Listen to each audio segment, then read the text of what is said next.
Howdy doody buckaroonies, and welcome to another episode of I wish my voice sounded like Cameron's all the time, but I just have a really bad cold. Hi, welcome to the Midlight Synthesis. Let's get started. I'm always on the lookout for inspiration and ways to get my creativity flowing, and in that search, a few months ago, I decided to revisit the Ableton Push 2. Though in the past few years, I've immensely enjoyed DAW-less music creation, I've never really been closed off to exploring new ways of making music or revisiting old ones, DAW included. So I thought I'd see what's changed since I last had a Push and was using it with Ableton 9.5, I think, probably around 2018. Well, things have changed a lot, looks like. Now, to be honest, I'm not entirely sure how much of what's changed has been Ableton through all its versions and updates until version 11, which I'm currently using, and how much of it has just been 4 years of experience and growth that I've undergone in that same time. Nonetheless, I want to share my thoughts on this amazing device that apparently manages to bridge that gap between hardware and software. Talk about its pros and cons from a user's perspective beyond the spec sheet, and hope that it might be helpful to you if you've ever considered getting one yourself. For full transparency's sake, Ableton are not paying me for this video, and as far as I can tell, they don't even know that my channel exists. I bought both the Push and Ableton with my own money, so everything that I say is my honest opinion. Back in the box.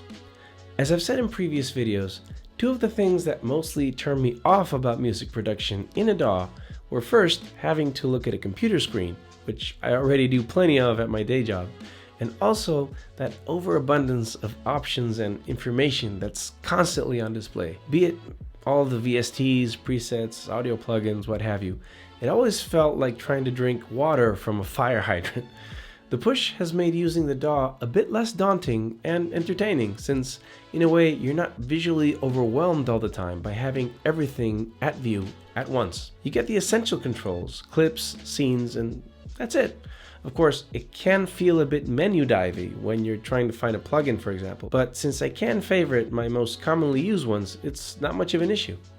In a way, it helps filter out the noise while also giving you enough access to find just what you're looking for. Another thing that I really appreciate is not having to look at my computer screen all the time, which makes it feel like it's just another one of my precious groove boxes. To me, one of the main appeals of hardware synths and said groove boxes has always been about the user interface, the experience. The interaction with physical buttons, knobs, and sliders to mold your sounds and music. At least to me, that will never be able to be replaced by something as sterile as clicking on a mouse. The Push goes a very long way in filling the void between those two worlds. I get physical buttons and knobs to access my most important commands, and the 64 button grid combined with that multicolored high-resolution screen is just a thing of beauty. I really can't stress enough how much I love the graphics on it, and chopping up samples is truly a great experience. I'm a very visual person, and having a device that looks this nice and high-tech really makes me just want to sit down and use the hell out of it. It should be noted though that the graphics and layouts mostly work only on Ableton plugins and a few third-party ones. Most third-party plugins will require you to map out those controls and won't feature the pretty graphics, which is a shame. Me, my synths, and I think that what I'm really enjoying the most out of using the Push 2 is that it feels like a very enjoyable and comprehensive way of having all of my synths and my acoustic instruments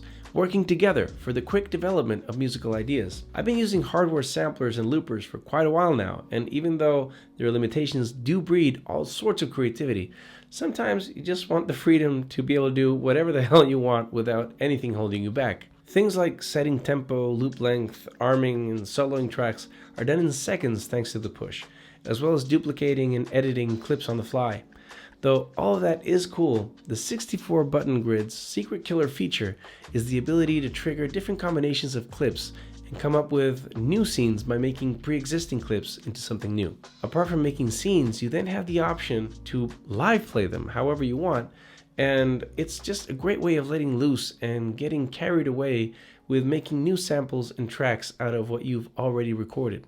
The sequencer. One of the aspects of the Push that I'm still trying to make up my mind about is the way that it handles sequencing in general. You have to remember I'm comparing it to powerhouses like the Octatrack, the Deluge, and the Poly Tracker, so standard MIDI sequencing just won't cut it. Even though I know that Ableton software can get pretty down and dirty, especially when it comes to automations, I still feel that the sequencing options available to me on the Push itself leave me a bit lukewarm. The drum sequencer is logical and well laid out, and I do love that now you have the option of assigning probability to individual notes, but in terms of resolution, for example, I would love it to have some sort of shift function so you can dive into smaller time divisions or even higher resolutions. If there is one and I just don't know about it, please drop me a line in the comments. I'd greatly appreciate any help. As for the melodic sequencer, even though the clip visualization on screen looks amazing, I still find it a bit cumbersome to use and get around in. I don't feel it's as fluid as something as the Deluge, for example. It's certainly functional after you get used to it, but it could really use some of those Elektron shenanigans to beef up the available creative possibilities and the overall experience. Ableton MPC. Another aspect of the Push 2 workflow that I've had loads of fun exploring is the clip to sampler to drum rack workflow, where you can basically use the Push 2 as a modern day MPC. It even has one of my favorite features of the MPC on the Push 2, which is the lazy chop, where you can just set the slices as the sample plays and then fine tune later on. The screen resolution really helps here, and you can zoom ridiculously close into the sample. The steps from recording the clip to the finished drum rack might take a second to get used to coming from an MPC or an Octatrack, but I found it to be extremely quick and really fun nonetheless. As far as sample mangling and time stretching, it's Ableton, so of course it's top notch. Hey, if you're enjoying this content, I would really appreciate it if you took a second to click that like button and drop me a line in the comments below, because it helps the YouTube algorithm know if it should recommend this video or just put it in the back where it can be forgotten and no longer seen by anyone until the end of time. Thanks. The ultimate live looper. Finally, we get to where the Push 2, to me at least, shines the most. You see, the problem with the all-powerful DAW in general is that it's a very focused music production tool, whereas the Noble Groovebox is a very focused music performance tool. With the Push 2 though, the clever minds at Ableton were able to make their software successfully operate as both. As a live performance tool, the Push 2 is reliable and very easy to use, both to quickly arm and record tracks as well as mix and match clips. With the benefit of its generously sized retro-lit buttons, you can operate it easily in a low light situation without the fear of mistakenly hitting a wrong command. Cons. So far, my gripes with it are few, but they are there.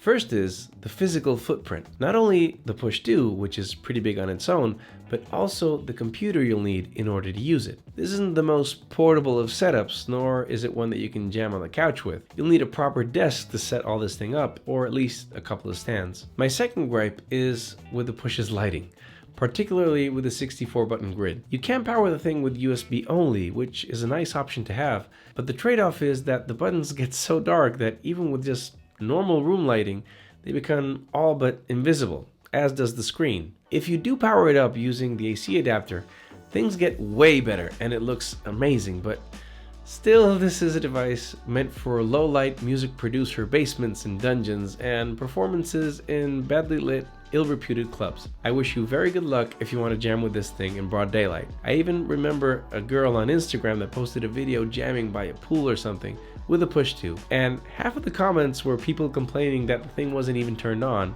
and the other half of the comments were Push users saying that you just can't see the grid lights outdoors. Good times. So, final verdict. Do I think that the Push 2 is worth it in 2022? Well, I think it really depends more on who you are and what you are currently going through in your music journey. If you are tired of DAWs and working with a computer, this isn't going to magically solve that. The Push 2 is great, but in the end, you are still working inside a DAW with all its pros and cons. It does streamline the experience and makes it feel more like a hardware device, but I do still have to eventually reach for the old mouse and keyboard when I'm working with it. On the other hand, if you're just starting out and Ableton is going to be your very first DAW, I would advise a bit of caution. See if you like Ableton and its workflow first, and maybe try to demo other DAWs like GarageBand if you have Mac or Bitwig, because the Push 2 is quite the investment and it only works with Ableton, so you won't be able to use it down the line if you realize that you really want to work with something like Logic, for example.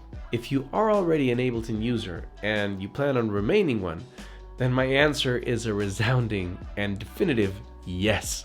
And why are you still watching this video instead of going out and buying one right now? Having concentrated mainly on DAWless music creation for so long, I can tell you that the Push 2 has really stood out for me as a way to sneak back into the DAW territory. It is truly an outstanding way of merging hardware and software, and to me has made Ableton into something entirely new and exciting to work with again. As always, thank you so much for watching. I hope you found this video useful, or at least entertaining. Have a great week. I'll see you in the next one.